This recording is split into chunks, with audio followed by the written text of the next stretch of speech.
Phineas Cooper adjusted his diamond cufflinks, sneering at the memory of the woman he left behind in a dusty courtroom just 2 years ago. He stood on the steps of the world's most exclusive royal gala, his arm draped around a mistress half his age, convinced that tonight would cement his status among the global elite. He believed power was defined by the size of a portfolio and the beauty of a companion. He was wrong. The doors were about to open, and the boring housewife he discarded wasn't just a guest. She was the crowned royalty holding the keys to his destruction. The invitation had arrived 3 months ago, embossed on heavy cream cardstock with gold leaf edges that felt cool and sharp against the fingertips. It was the kind of stationery that whispered old money, the type that didn't need to shout to be heard. The Royal Charity Ball of the Grand Duchy of Valoria, hosted at the Pierre, New York City, by invitation of Her Royal Highness. For Phineas Cooper, a man who had made his fortune aggressively shorting pharmaceutical stocks and bullying tech startups into hostile takeovers, this invitation was not just a piece of paper. It was a validation. It was the final key to the only door that had remained locked to him, the inner sanctum of European aristocracy. "Can you believe they actually invited you?" Tiffany asked, her voice high and tinny as she examined her reflection in the darkened window of the Bentley Flying Spur. She adjusted a strap on her dress, a crimson sequined affair that left very little to the imagination and cost more than most people's annual mortgage payments. Phineas laughed, a low, guttural sound that vibrated through the plush leather of the car's interior. "Of course they invited me, Tiff. Money talks. And right now, my money is screaming. The Valorian Fund is looking for American partners. They need my capital."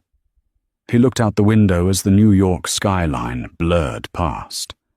It was a crisp evening in late October 2025. The city was alive, but Phineas felt above it all. He thought back to 2 years prior, to a drab mediation room in Lower Manhattan. He remembered the face of his ex-wife, Genevieve. Genevieve. Even the name tasted bland to him now. She had been quiet, dutiful, and painfully ordinary. She wore cardigan sweaters and spent her days volunteering at animal shelters or reading in the park. She had no ambition, no drive, and, most importantly to Phineas, no flash. When he had filed for divorce, he had been brutal. "I need someone who fits the life I'm building, Jen," he had told her, checking his watch while she wept silently across the table. "You're quaint. But I'm buying a penthouse on 57th Street. You belong in a cottage in the suburbs. Take the settlement and disappear. Don't embarrass me." And she had. She had signed the papers, taken a settlement that was a fraction of what she was owed, because she refused to fight him, and vanished. He hadn't seen or heard from her since. He assumed she was living a small, pathetic life somewhere in the Midwest, probably knitting socks. "Phineas, baby, you're zoning out," Tiffany snapped her gum, pulling him back to the present. "Does my chest look okay in this? I want to make sure the photographers get a good angle." Phineas looked at her. Tiffany was everything Genevieve wasn't. She was loud, she was obsessed with status, and she was decorative. She was exactly what he thought he needed. "You look expensive," Phineas said, which to him was the highest compliment. "Just remember, tonight is about networking. The hostess, this mysterious duchess or whatever she is rumored to be looking for a primary investor for the Royal Trust. If I land that, I double my net worth overnight." The Bentley slowed as it approached the Pierre. The line of cars was staggering. Rolls-Royces, Maybachs, vintage Aston Martins. The paparazzi were swarming the barricades, flashes popping like lightning storms. Phineas checked his reflection in the rearview mirror.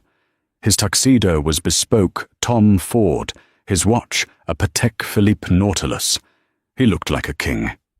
He had no idea that he was walking into an execution. The grand ballroom of the Pierre had been transformed. It no longer looked like a hotel in New York. It looked like Versailles in the 18th century. Thousands of white roses cascaded from the ceiling, interspersed with crystal chandeliers that cast a warm, golden glow over the assembly. A string quartet played softly in the corner, the music weaving through the chatter of billionaires, diplomats, and celebrities. Phineas stepped onto the red carpet of the entryway, Tiffany clinging to his arm like a barnacle. The photographers shouted names, but they weren't shouting for Phineas. They were screaming for the couple behind him, a famous Hollywood actor and his supermodel wife. Phineas scowled, tightening his grip on Tiffany's waist. "Keep moving," he muttered. "They'll know who I am soon enough." They entered the ballroom, and the sheer scale of the wealth in the room hit them. This wasn't just rich. This was we own countries rich. To his left, Phineas spotted the CEO of a major oil conglomerate chatting with a Saudi prince. To his right, the heiress to a French luxury goods empire was laughing with a senator. "Oh my God," Tiffany whispered, her eyes wide. Isn't that the lady who owns the cosmetic empire?"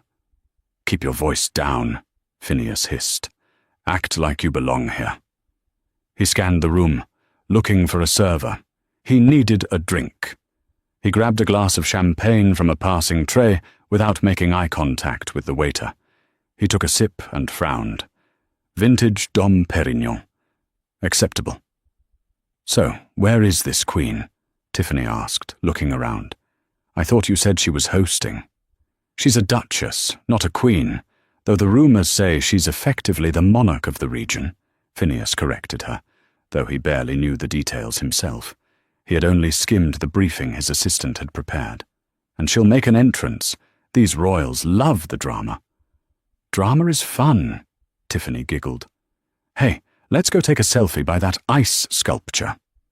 "No selfies," Phineas snapped. "We are here to work." He began to maneuver them through the crowd, his eyes locking onto targets. He spotted Benedict Cumberbatch. No, not the actor, but a rival hedge fund manager named Benedict Sterling. Wait, no, Sterling is banned. Let's call him Benedict Thorne. No, Thorne is banned. Benedict Montgomery. Benedict Montgomery was Phineas's nemesis. They had fought over the same tech IPO last year, and Benedict had won. Seeing him here made Phineas's blood boil. "Well, well," Benedict drawled, turning as Phineas approached. He was holding a scotch, looking entirely too comfortable. "Phineas Cooper, I didn't think you had the pedigree for this event. +1. He glanced at Tiffany with a look of amused pity. "I was personally invited, Benedict."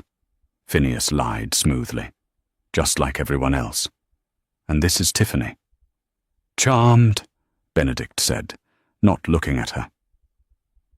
"You know, Phineas, word on the street is that the hostess is quite particular about her guest list. I was surprised to see your name on the manifest. Usually she filters out the new money." "My money spends just as well as yours," Phineas shot back, his jaw tightening. "I'm here to close the Valorian deal." Benedict chuckled, a dry, rattling sound. "The Valorian deal? Oh, Phineas, you really haven't done your homework, have you? You don't know who she is?" "I know she's a royal with deep pockets," Phineas said dismissively. "She's a woman of principle," Benedict said, his eyes twinkling with a secret joke. "And she has a memory like an elephant. Good luck, Phineas. You're going to need it." Benedict turned his back and walked away. Phineas stared after him, irritated. What was that supposed to mean? "What a jerk," Tiffany said, rolling her eyes. "He's just jealous of your suit." "He's hiding something," Phineas muttered. "Come on, let's find our table." They moved deeper into the room. As they walked, Phineas began to notice something unsettling. People were looking at him, but they weren't looking with admiration or envy. They were whispering. He saw a group of socialites glance at him, cover their mouths with gloved hands, and giggle. He saw a powerful banker point him out to his wife, who shook her head with a look of disdain. Paranoia began to prickle at the back of Phineas's neck. Was it his tie? Was it Tiffany? Tiffany was currently trying to discreetly pick a wedgie while holding her champagne glass. Phineas nudged her sharply. "Stop it! You're embarrassing me." "I'm uncomfortable," she whined. "This dress is tight. Beauty is pain, Tiffany. Deal with it." They found their table, table 14, located near the back, far from the dais where the royal party would sit. Phineas frowned. Table 14. He was usually at table 1 or 2. This was a slight. "We're in the nosebleeds," he muttered, slamming his drink down on the pristine tablecloth. "Someone is going to get fired for this." "At least the flowers are pretty," Tiffany offered, poking a white rose. Phineas ignored her. He was scanning the room again. Suddenly he froze. Near the front of the room, talking to the Prime Minister of Canada, was a man Phineas recognized. It was Hugo. Hugo had been Genevieve's brother, or maybe her cousin. Phineas had never really paid attention to Genevieve's family. He knew she had a relative who worked in security or something, but the man standing there wasn't dressed like security. He was wearing a tuxedo with a sash of medals across his chest. "What is he doing here?" Phineas whispered. "Who?" Tiffany asked. "That guy. My ex-wife's something. Brother, I think." Phineas watched as Hugo laughed at something the Prime Minister said. It wasn't a deferential laugh. It was the laugh of an equal. "Maybe he's working security?" Tiffany suggested. "With a sash of medals?" "No." Phineas's mind raced. Genevieve had always said her family was old-fashioned. He had interpreted that as poor and behind the times. Had he missed something? He decided to investigate.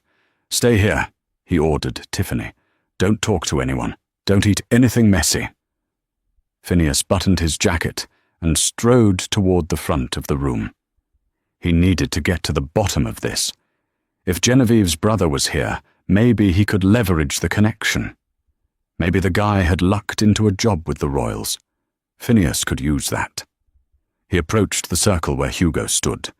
As he got closer, Hugo turned. His eyes landed on Phineas, and the smile vanished from his face instantly. It was replaced by a look of cold, hard granite. "Phineas," Hugo said. His voice was deep and commanded attention. The Prime Minister stopped talking and looked at Phineas. "Hugo," Phineas said, putting on his best salesman smile. "Long time no see. I didn't know you were in the diplomatic circles." "There is a lot you don't know, Phineas," Hugo said. He didn't offer his hand. "What are you doing here?" "I was invited," Phineas said, puffing out his chest. "To the gala." "Ah," Hugo said. "The invite list. Yes. We thought it would be educational for you."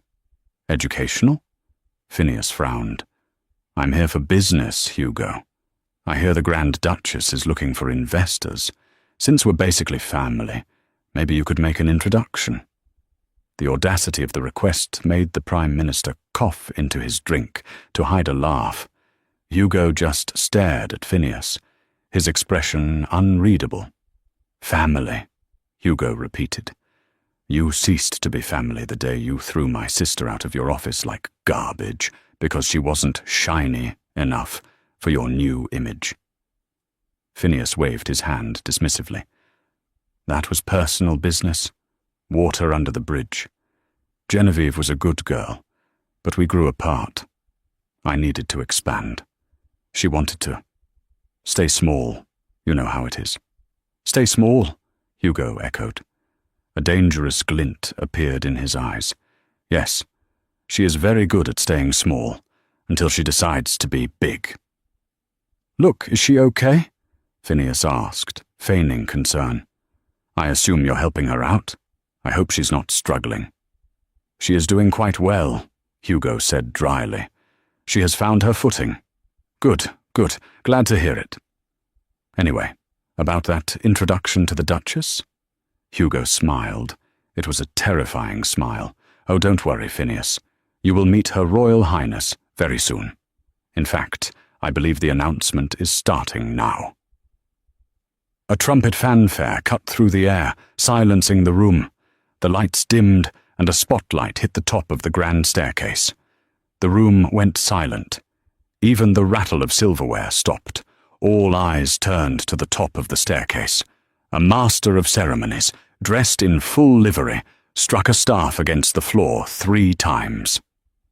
"Ladies and gentlemen, distinguished guests," his voice boomed. "Pray silence for the hostess of the evening, Her Royal Highness, the Grand Duchess of Valoria, Genevieve Madeline St. Clair." Phineas froze. He felt the blood drain from his face, leaving him cold and dizzy. Genevieve? No, it couldn't be. There were a million Genevieves. It was a common name. It had to be a coincidence. But then she stepped into the light. It was her. But it wasn't the Genevieve he remembered. The woman he had divorced wore shapeless wool sweaters and kept her hair in a messy bun.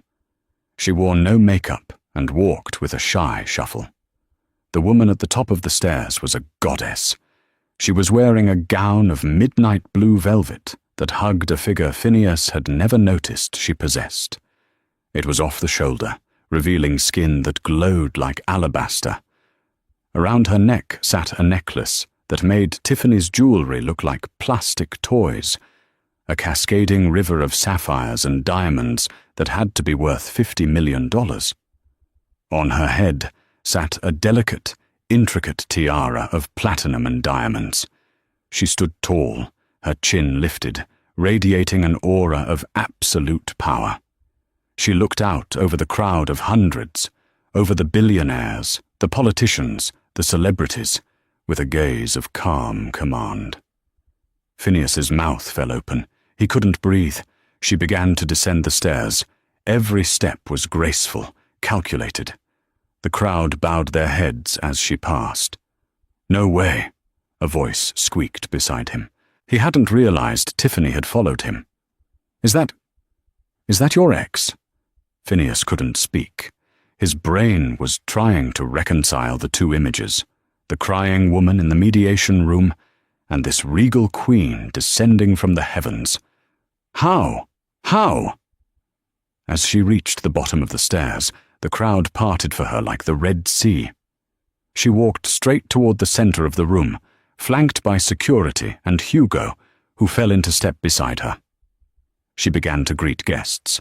Her voice, amplified by the acoustics of the room, drifted over to Phineas. "Senator, so good to see you again. Thank you for your work on the climate initiative. Lady Covington, you look radiant. How is the charity in Brussels?" She was charming. She was articulate. She was magnetic. Phineas watched, paralyzed. He remembered telling her she was socially awkward and an embarrassment at corporate dinners. He realized now, with a sinking feeling in his gut, that she hadn't been awkward. She had been bored. She had been playing down her intelligence to make him feel big, and he had thrown her away. She's a duchess," Phineas stammered, his voice cracking. A man standing next to him, an elderly banker named Cornelius, turned and looked at Phineas over his spectacles. "You didn't know? The St. Clair family rules Valoria. She abdicated her duties for 5 years to marry some American commoner for true love. Gave up her title, her allowance, everything. Lived like a pauper." Cornelius chuckled. Rumor has it the husband was a complete fool. Didn't know what he had. Cheated on her, belittled her, and then divorced her because he wanted someone higher status. Can you imagine the stupidity? Phineas felt like he was going to vomit. The room was spinning. He didn't know, Phineas whispered. No, Cornelius said. She wanted to be loved for herself, not her crown. A romantic notion. Clearly it failed. So she returned home, reclaimed her title, and now she runs the Sovereign Wealth Fund. She is the most powerful woman in Europe right now. Cornelius paused, squinting at Phineas. Say, you look a bit pale, son. You all right? Phineas didn't answer. He was watching Genevieve. She was moving through the crowd, and she was getting closer. She wasn't avoiding him. She was heading in his general direction. She's coming here, Tiffany hissed, frantically smoothing her hair. Phineas, introduce me. If we get a photo with her, my Instagram will explode.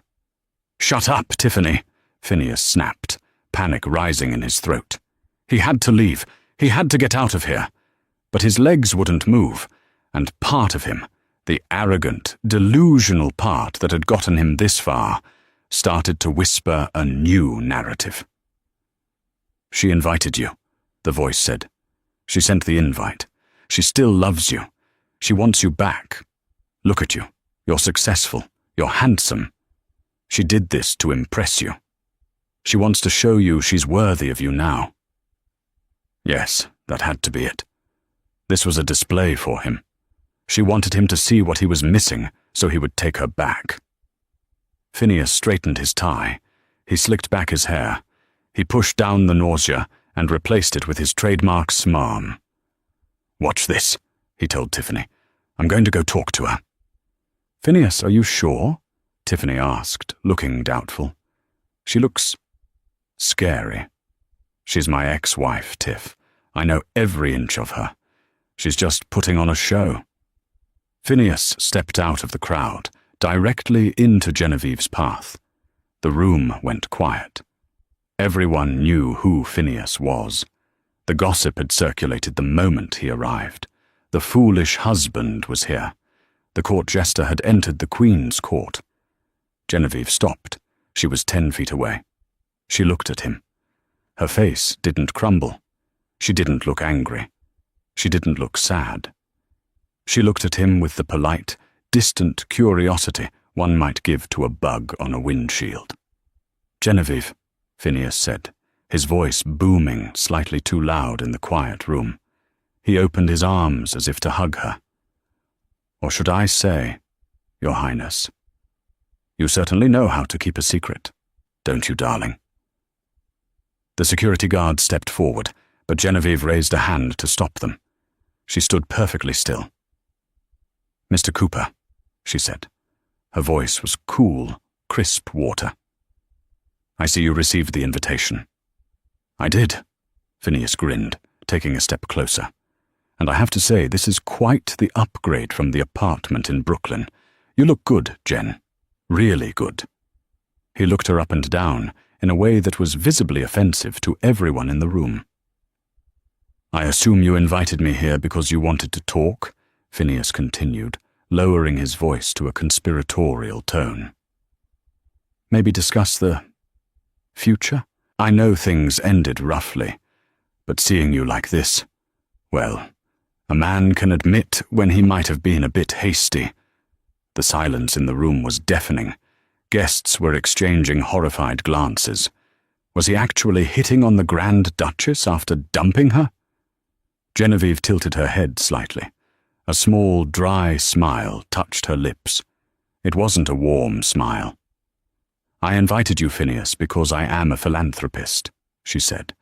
Philanthropist? Phineas blinked. Yes, she continued, her voice projecting clearly to the back of the room. Tonight is a charity gala. We are raising money for the education of the underprivileged. I thought it would be charitable to give you a lesson. A lesson? Phineas's smile faltered. A lesson in value, Genevieve said. She took a step forward, and for the first time, Phineas saw the steel in her eyes.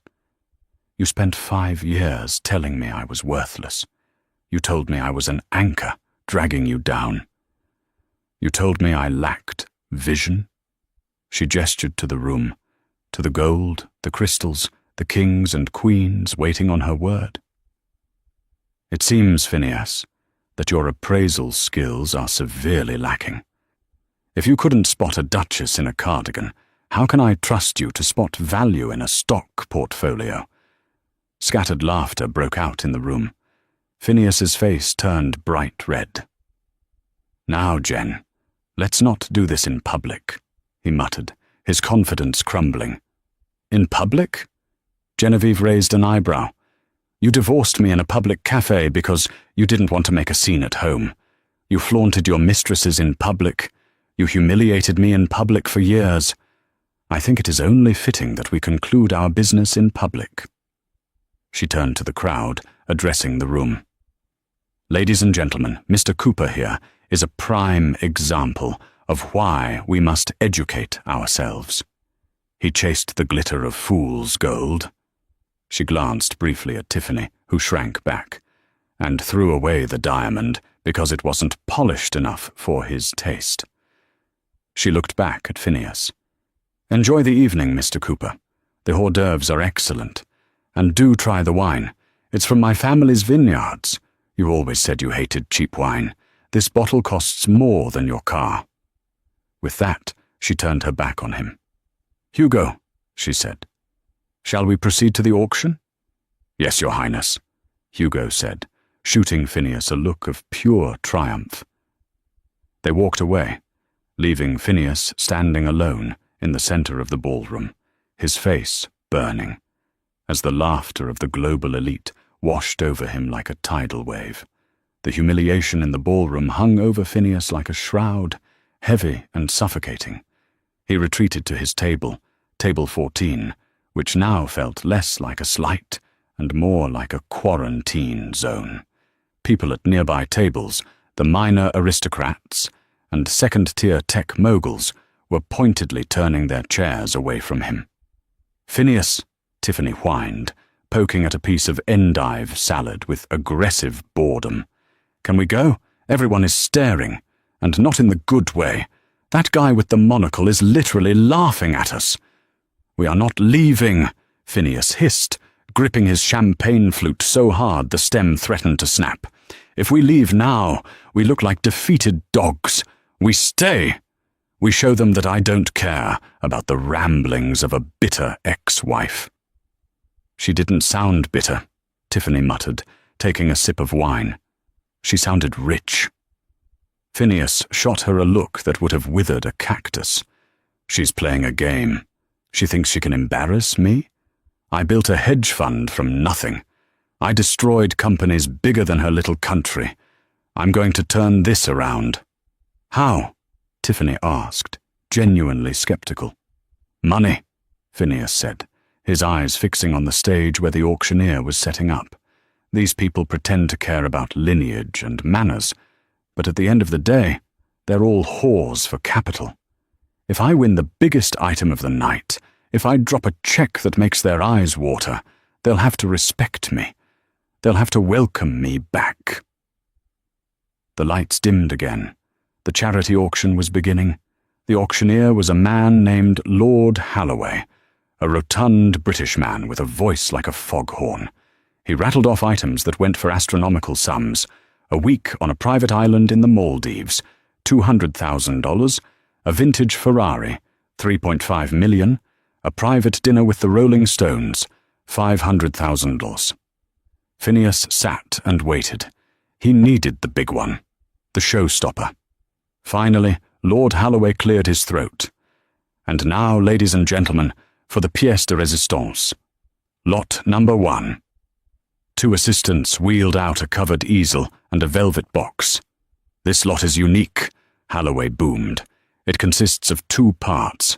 First, the sovereign key, a symbolic key to the city of Valoria, granting the bearer honorary citizenship and tax-exempt status for business dealings within the Grand Duchy for a period of 5 years. A ripple of excitement went through the room. Tax-exempt status in Valoria? That was worth tens of millions to the right investor. Phineas sat up straight. This was it. This was the golden ticket. And secondly, Halloway continued.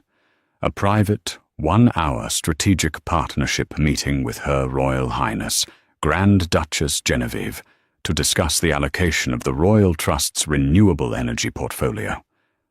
Phineas's heart hammered against his ribs. It was perfect. It was everything he needed. Not only would it solve his tax problems, but it would force Genevieve to sit in a room with him, professionally, where he could charm or bully her into a deal. He could reclaim the power dynamic. "Bidding starts at $1 million, Halloway announced. $1 million! A paddle went up near the front. $2 million, shouted a Russian oligarch. $3 million! The price climbed rapidly.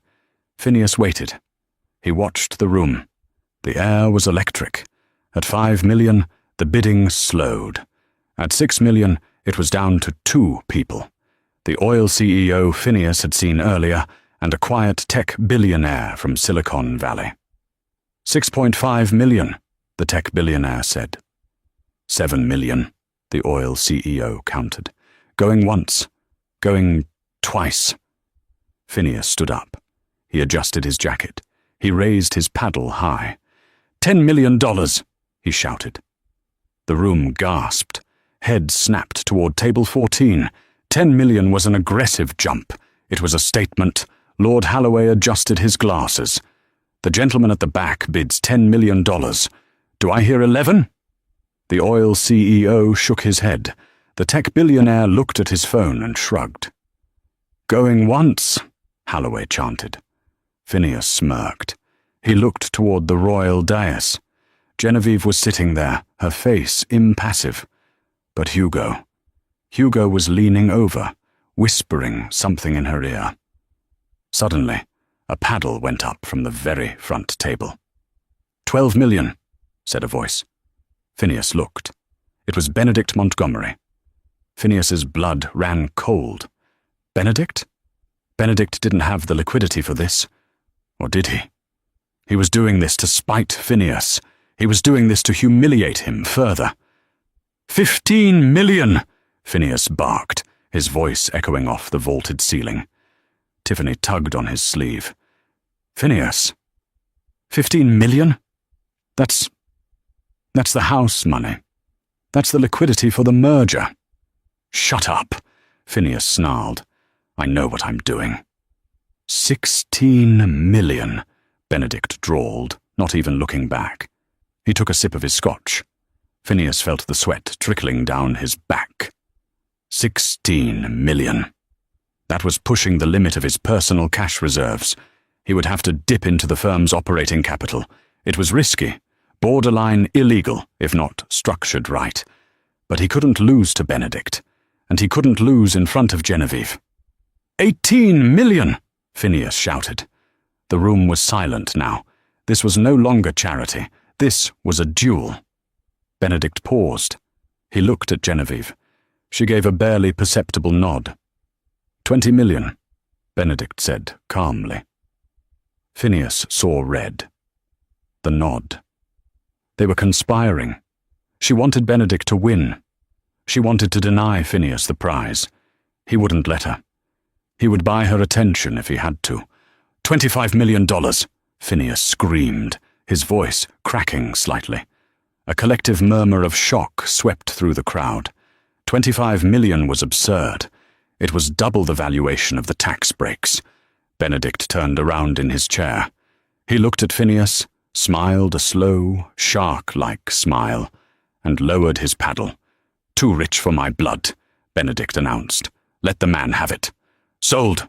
Lord Halloway slammed the gavel down with the force of a judge sentencing a criminal. To Mr. Phineas Cooper for $25 million. A polite applause broke out, but it felt hollow. Phineas sank back into his chair, breathing heavy. He had won. He had the meeting. He had the tax status. You just spent $25 million, Tiffany whispered, her eyes wide with horror. Phineas, do we have $25 million? It's an investment, Tiffany, Phineas snapped, wiping sweat from his forehead with a napkin. I'll make it back in 6 months with the Valorian contracts. You have to spend money to make money. But as he looked up at the dais, he saw Genevieve. She wasn't looking at him with respect. She wasn't looking at him with fear. She was raising a glass of champagne to Benedict Montgomery, and Benedict was raising his glass back. A sinking feeling formed in Phineas's stomach. Had he just won? Or had he just stepped into a bear trap? An aide appeared at their table almost instantly. He was a tall man with a severe haircut, holding a silver tray with a credit terminal and a contract. "Mr. Cooper," the aide said, "congratulations. Her Royal Highness requests that payment be settled immediately to facilitate the transfer of the citizenship documents, and she has cleared her schedule for 9 a.m. tomorrow for your meeting." "Immediately?" Phineas scoffed. "Usually I have my accountant wire the funds within 30 days. "Gala rules, sir," the aide said. His voice clipped. "For bids over 10 million, immediate verification of funds is required. To prevent hollow gestures." Phineas gritted his teeth. He pulled out his black titanium centurion card. He prayed the credit line held. He prayed the offshore transfer he had initiated that morning had cleared. He tapped the card. The machine whirred. Approved. Phineas let out a breath he didn't know he was holding. He signed the receipt with a flourish. "Tell Her Highness I look forward to our chat," Phineas said arrogantly. The aide took the receipt, looked at it, and gave Phineas a smile that didn't reach his eyes. "I am sure she is looking forward to it as well. Enjoy the rest of your evening." Phineas downed his drink. "Come on, Tiffany. We're going to the bar. I need something stronger than champagne." As they walked away, Phineas missed the moment where the aide walked up to the dais, handed the receipt to Hugo, and Hugo whispered to Genevieve, "The rat has taken the cheese." The headache. Phineas woke up with the next morning was of biblical proportions. It felt as though a construction crew was jackhammering directly behind his eyes. He groaned, rolling over in the king-sized bed of his suite at the St. Regis. The other side of the bed was empty. Tiffany had left a note on the pillow. "Phineas, went shopping. Left your card on the dresser. Don't be mad, Lowell." Tiac. He cursed. He checked his phone. 8:15 a.m. Damn it! He scrambled out of bed. The meeting with Genevieve was at 9 a.m. at the Valorian Consulate on the Upper East Side.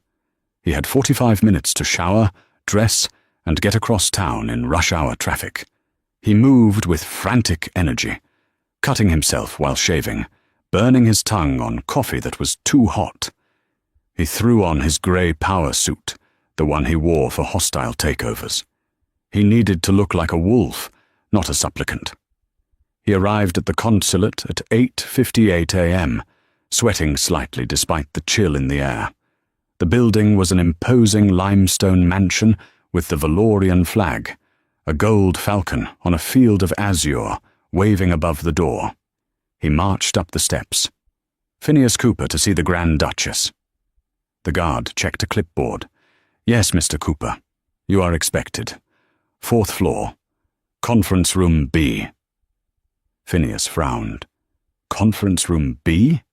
He expected the Oval Office equivalent. Room B sounded secondary. He took the elevator up.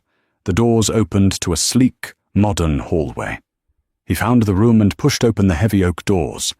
It wasn't a cozy office. It was a boardroom. And it wasn't empty. At the head of the long mahogany table sat Genevieve.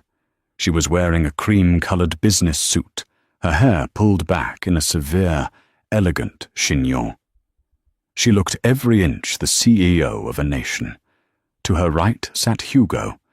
To her left sat a team of 4 lawyers with binders as thick as phone books. And sitting at the far end of the table, Benedict Montgomery. Phineas stopped in the doorway. "What is this? I paid for a private meeting." "And you have it," Genevieve said, her voice calm. "Please take a seat, Phineas. We have a lot to get through." "Why is he here?" Phineas pointed at Benedict. Mr. Montgomery is the newly appointed Chief Financial Advisor to the Royal Trust, Genevieve said. He advises me on all high-risk acquisitions. Acquisitions? Phineas sat down warily. I'm not here to be acquired, Jen. I'm here to partner. I won the tax-exempt status. I want to move my European operations to Valoria. I want access to the Trust's capital for my new leverage fund. Genevieve folded her hands on the table. Yes, the tax-exempt status. About that. She nodded to Hugo. Hugo slid a document down the table. The sovereign key you purchased, Hugo explained, grants tax-exempt status for business dealings within the Grand Duchy. However, to qualify for that status, your business must pass the royal audit for ethical compliance. Ethical compliance? Phineas laughed. I run a hedge fund, not a soup kitchen. My compliance is fine. We checked, Benedict said, opening a folder. It's not. Benedict began to read. Phineas Cooper Asset Management, heavily leveraged in predatory short-selling of medical research firms, outstanding lawsuits in 3 states for labor violations, and most interestingly, a series of off-book loans from shell companies in the Caymans that look suspiciously like money laundering. Phineas slammed his hand on the table. That is slander. Those are standard financial structures. Not in Valoria, Genevieve said softly. In Valoria, those are crimes. So what? Phineas sneered. So you deny my tax status. Fine. I still have the meeting. I want the investment. I have the best returns in the market, Genevieve. You can't deny the math. If you want to grow your country's wealth, you need me. Genevieve looked at him with a strange expression. Pity? No, it was deeper than that. It was finality. Phineas, she said, do you remember the divorce settlement? What? The non-sequitur threw him off. Yeah. I gave you the house in Jersey and a payout. You signed the NDA. I signed the NDA regarding our marriage, she corrected. But I didn't sign away my memory. You see, when we were married, you often brought your work home. You left files on the kitchen counter. You talked on the phone while I was cooking dinner. You thought I wasn't listening. You thought I was too simple to understand what a naked short was, or what it meant to cook the books. Phineas's face paled. That, you can't prove any of that. That's hearsay. It was, Genevieve said, until you gave us access. I never gave you access. You did last night, Hugo said, a smirk playing on his lips, when you paid $25 million with your corporate Centurion card. That transaction triggered a due diligence check by our processing bank. The processing bank for the Royal Trust is Ironclad Global. Phineas stopped breathing. Ironclad Global was the bank that held his firm's primary line of credit. It was the bank that kept him afloat. You own Ironclad, Phineas whispered. We are the majority shareholder, Genevieve confirmed. And when we saw a $25 million withdrawal from an account that was already leveraged to the hilt, it triggered an automatic audit clause in your loan agreement. Clause 14b. In the event of reckless spending endangering the collateral, the lender reserves the right to call the loan immediately. The silence in the room was absolute. You're calling the loan? Phineas choked out. The whole thing? $300 million, Benedict said cheerfully. Due by close of business today. I don't have 300 million liquid, Phineas screamed, standing up. My assets are tied up in the market. If I sell now, I'll crash the stock prices. I'll lose everything. Then I suggest you start selling, Genevieve said, her voice turning hard. Because if the funds aren't in our account by 5 p.m., Ironclad will seize your assets, your portfolio, your penthouse, your Bentley, even that tuxedo you're wearing. Phineas stared at her. He looked for the woman who used to bake cookies and cry when he yelled. She wasn't there. This was a monarch declaring war. "Why?" Phineas whispered. "Is this revenge? Because I left you?" Genevieve stood up slowly. She leaned over the table. "You didn't just leave me, Phineas. You tried to break me. You isolated me from my family. You made me feel small so you could feel big. You took a woman who was born to lead nations and tried to turn her into a maid. I don't care that you didn't love me. I care that you tried to erase me." She straightened up. "And besides," she added, "it's not just personal, it's business. Your firm is a cancer on the market. You destroy value to make a profit. My fund builds value. We are simply correcting the market." She gestured to the door. "You have 7 hours, Phineas. I suggest you get to work." Phineas stumbled back. He looked at Benedict, who offered a mock salute. He looked at Hugo, who was stone-faced. He looked at Genevieve, who had already turned her attention back to her paperwork. He turned and ran out of the room. He needed to make calls. He needed to scream. He needed a miracle. As he sprinted through the lobby, his phone buzzed. It was a notification from a financial news app. Breaking: Phineas Cooper Asset Management under audit by Ironclad Global. Stock prices for Cooper major holdings plummeting. It had already leaked. They had leaked it. He burst out onto the street, fumbling for his phone to call his trader. "Sell!" he screamed into the phone as pedestrians stared. "Sell everything! I don't care about the price! Get me cash!" But as he stood there on the sidewalk, watching the numbers on his phone screen turn red, he realized something terrifying. The $25 million he had spent last night?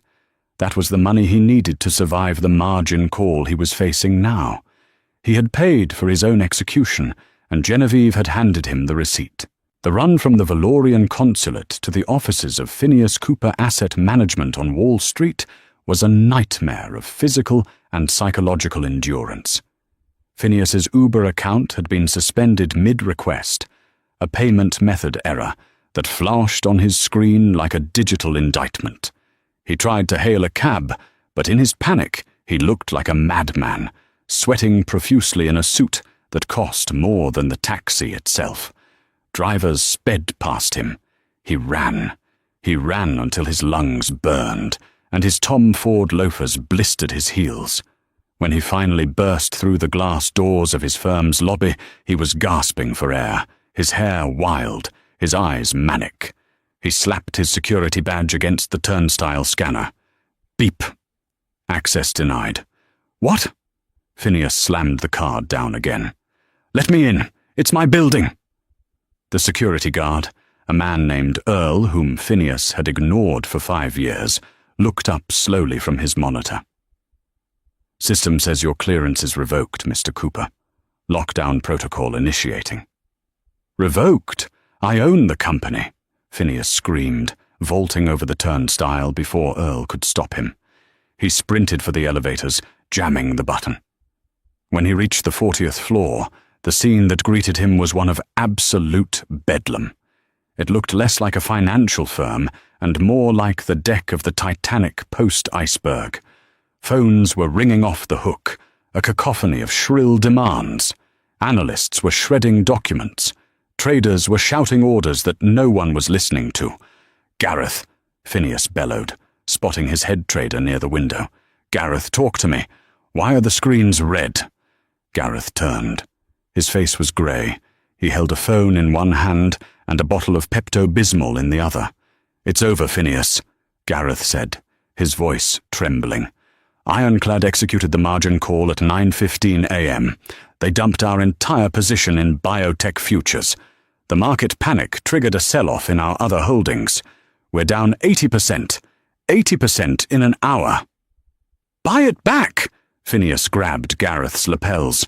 "Use the Cayman reserves. Leverage the penthouse." "We can't!" Gareth shoved Phineas away, something he would never have dared to do yesterday. "The accounts are frozen. The Cayman authorities flagged us for money laundering 5 minutes ago. Interpol is involved, Phineas. Interpol." Phineas staggered back, hitting a desk. "Genevieve," he whispered. "She didn't just call the loan. She tipped off the regulators." "And that's not the worst part," Gareth said, throwing a tablet onto the desk. "Look at the news." Phineas looked. The headline on the Financial Times website screamed, "Grand Duchess exposes Wall Street fraud. Royal charity gala funded by seizure of unethical assets." The article detailed how Phineas Cooper, in a desperate bid for status, had unknowingly signed a contract during the auction that allocated his $25 million bid directly into a victims' compensation fund for the very companies he had destroyed. "You gave away the liquidity," Gareth spat. "You paid $25 million to buy a meeting where she fired you." Phineas felt the room spin. He needed to get out. He needed assets that weren't digital. He needed his watches, his gold. He turned and ran back to the elevators, ignoring the shouting of his employees who were demanding their severance pay. He hit the street and sprinted toward his penthouse on 57th Street. He had a safe there. There was cash, diamonds he had bought for Tiffany. He could grab them, get to Teterboro Airport, and charter a plane to a non-extradition country before the feds closed the net. He burst into his apartment building. The doorman, Clive, stepped in his path. "Mr. Cooper, I'm afraid I can't let you up," Clive said, his face stern. "Get out of my way, Clive, or I'll have you fired." Phineas shoved past him. "The police are already upstairs, sir," Clive shouted after him. Phineas froze in the elevator.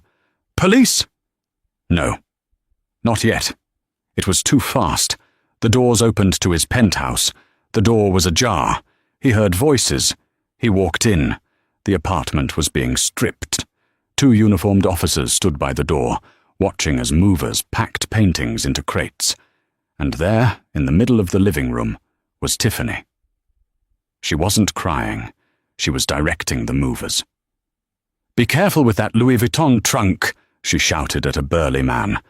"That leather scratches easily." "Tiffany?" Phineas rasped. She turned.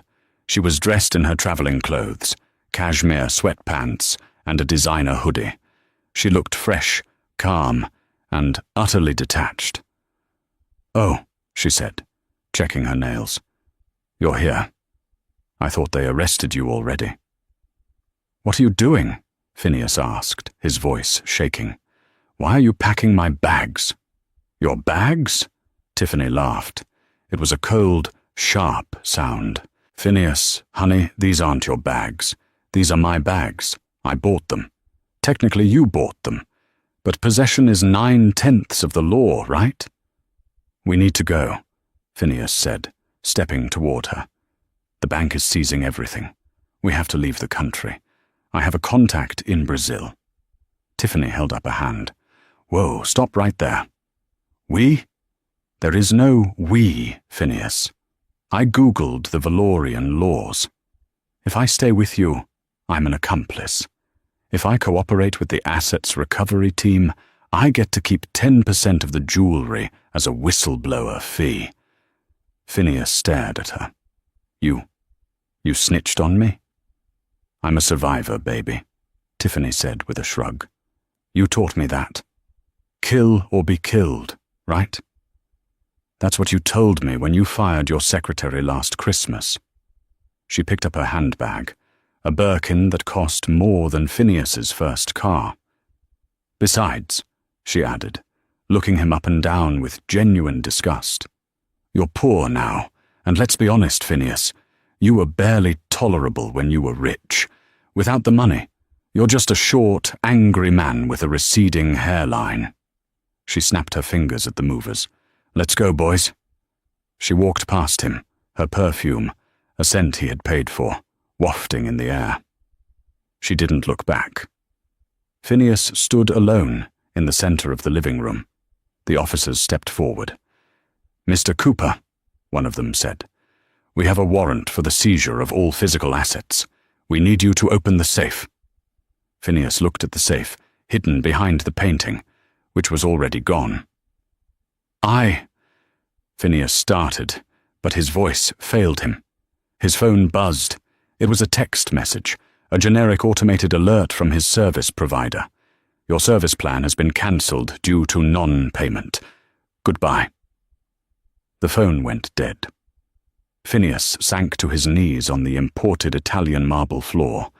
The silence of the penthouse was deafening. The castle hadn't just crumbled, it had vanished, leaving him exposed to the cold, hard wind of reality. 6 months later, the winter in New York was particularly brutal that year. The wind whipped off the Hudson River, cutting through layers of clothing like a knife. Outside the Metropolitan Opera House, the Gala season was in full swing. Limousines idled in a long, exhaust-choked line, waiting to deposit the city's elite onto the red carpet. A man in a slightly ill-fitting red valet jacket shivered as he jogged to the door of a sleek, black Maybach. His name tag, crooked and plastic, read, Phineas, Valet Service. Phineas Cooper had aged 10 years in 6 months. His hair was grey and thinning, no longer dyed and styled by a Park Avenue salon. His face was gaunt, the result of a diet of ramen and stress. He lived in a basement efficiency in Queens, a far cry from the 57th Street penthouse. The legal battles had stripped him of everything. The divorce settlement with Genevieve was ironclad. She owed him nothing. The government had seized his remaining assets to pay the fines. He avoided prison only by turning state's evidence against his own partners, a move that ensured he would never work in finance again.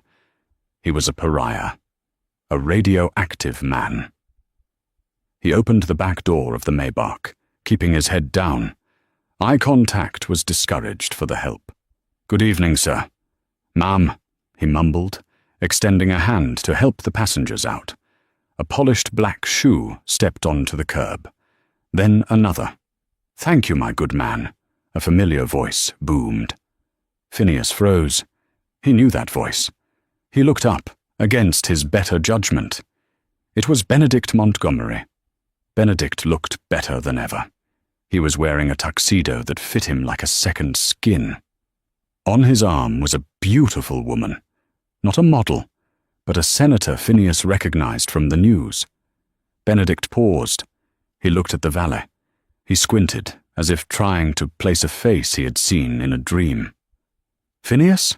Benedict asked, a slow smile spreading across his face. "Is that you?" Phineas wanted to run. He wanted to dissolve into the pavement. But he couldn't. He needed this job. He needed the tips. "Good evening, Mr. Montgomery," Phineas said, his voice a rasp. Benedict laughed. It wasn't a cruel laugh, which made it worse. It was a laugh of genuine amusement. "Well, well," Benedict said, reaching into his pocket. "The market really does correct itself, doesn't it? I hear you're the best parker in the city, Phineas. Very efficient." Benedict pulled out a crisp $100 bill. He held it out. "Keep it close to the curb, Phineas. I don't want scratches." Phineas stared at the bill. It was humiliating. It was charity. He took it. "Yes, sir," Phineas said. Benedict patted him on the shoulder, a gesture one gives to a dog, and walked toward the entrance. But the procession wasn't over. Behind the Maybach was a Rolls-Royce Phantom, with the royal crest of Valoria on the flag. The crowd of paparazzi erupted. "The Duchess! The Duchess is here!"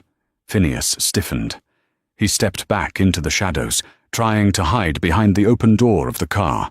The driver, a massive man in a security suit, opened the rear door. Genevieve stepped out. She was breathtaking. She wore a gown of silver silk that shimmered like moonlight. She looked happy. Not the manic, drug-fueled happiness of the socialites Phineas used to know, but a deep, serene contentment. She was laughing at something the man beside her said. The man was Hugo. He looked regal in a tuxedo, protective and proud. Phineas watched them from 5 feet away. He was invisible. He was part of the machinery of the city, no more important than the fire hydrant or the sidewalk. Genevieve stopped to wave at the cameras. Her eyes scanned the crowd. For a brief, heart-stopping second, her gaze landed on the valet in the red jacket, shivering in the cold. Phineas held his breath. He waited for the anger. He waited for the gloating. He waited for her to point and laugh, to show Hugo, to complete her revenge. But she didn't. Her eyes swept over him without a flicker of recognition. To her, he wasn't Phineas Cooper, the man who had broken her heart. He wasn't the monster of her past. He was just a valet, a stranger. She turned back to Hugo, said something that made him smile, and walked up the stairs, ascending into the light and warmth of the opera house. The doors closed behind her. Phineas stood alone on the sidewalk. The wind bit through his thin jacket. He looked at the $100 bill in his hand. He realized then the true depth of his punishment. It wasn't the poverty. It wasn't the loss of status. It was the irrelevance. He had spent his life terrified that Genevieve would embarrass him. But in the end, she hadn't needed to embarrass him. She had simply outgrown him. She had become a queen, and he had remained a small, petty man who mistook cruelty for strength. "Hey, buddy!" The driver of the next car, a Honda Civic, honked his horn. "Are you going to park the car or just stand there?" Phineas blinked, snapping back to the present. He shoved the money into his pocket. He bowed his head, the posture of a servant. "Right away, sir," Phineas said. He got into the Honda, smelling of stale fast food and pine air freshener, and drove it into the darkness of the garage. The King of Wall Street was dead. Long live the Queen. Phineas Cooper learned the hard way that true worth isn't measured by the balance in your bank account, but by the character of your soul. He spent a lifetime building a castle on a foundation of arrogance, only to watch it wash away when faced with the quiet, undeniable power of dignity. He thought he was playing a game of chess against a pawn, never realizing he was sitting across from the Queen. In the end, Genevieve didn't need to destroy him. She simply let him destroy himself, proving that the heaviest baggage we carry is often our own ego. Thanks for watching. If you enjoyed this story of royal justice and sweet karma, please hit that like button. It really helps the channel. Don't forget to share this with a friend who loves a good drama, and subscribe for more stories where the underdog takes the crown. See you in the next video.